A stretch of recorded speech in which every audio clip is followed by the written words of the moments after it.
Hello, it's Eric here, and so this video is a continuation of the last video where we introduced the divergence between the hard problem and the easy problem, and then so the particular thought experiment is sometimes referred to as the Mary the scientist, and then yeah, so Mary the scientist is the thought experiment we're going to use to illustrate the difference between the hard problem and the easy problem.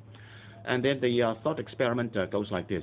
So imagine there's a scientist, and her name is Mary, and then she lives in a colorless room.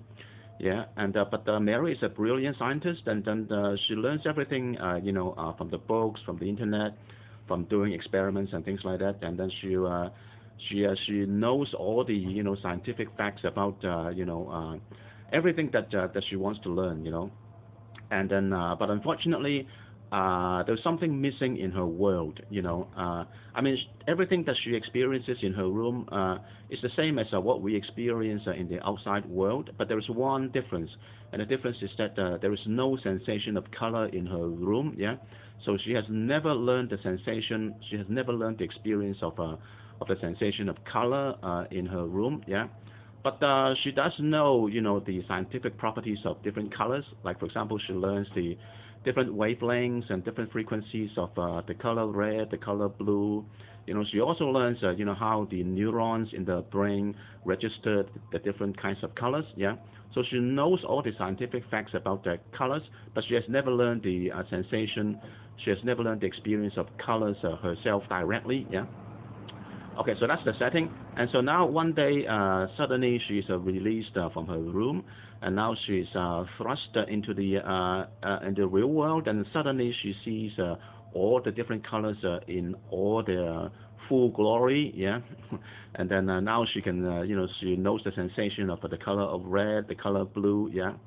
So then the question is, does this sensation of colors, the color red, the color blue, does this sensation, does this experience constitute a new kind of experience, a new kind of sensation for her? Yeah.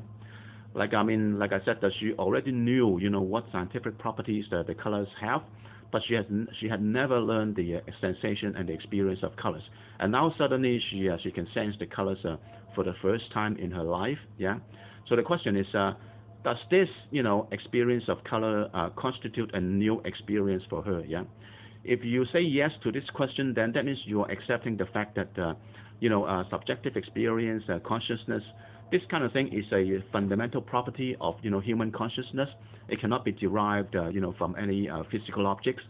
Yeah, so like the cells in your brain or neurons in your brain, and then the physical properties of colors like wavelengths and frequencies. Yeah. So if you say that the sensation of color is something, it's a completely new experience to all these kinds of physical definitions, then you are saying that qualia, that means a human consciousness, the subjective experience, is a fundamental property. It cannot be derived from any other physical properties or physical objects like wavelengths or frequency. Yeah. So this is not a resolved issue. Yeah, it's the debate. The debate is still going on, but it's definitely a very interesting thought experiment. In this discussion between the hard problem and the easy problem. All right. So hopefully I'll give you some more thought experiments along these lines. All right. I'll see you in the next video. Bye.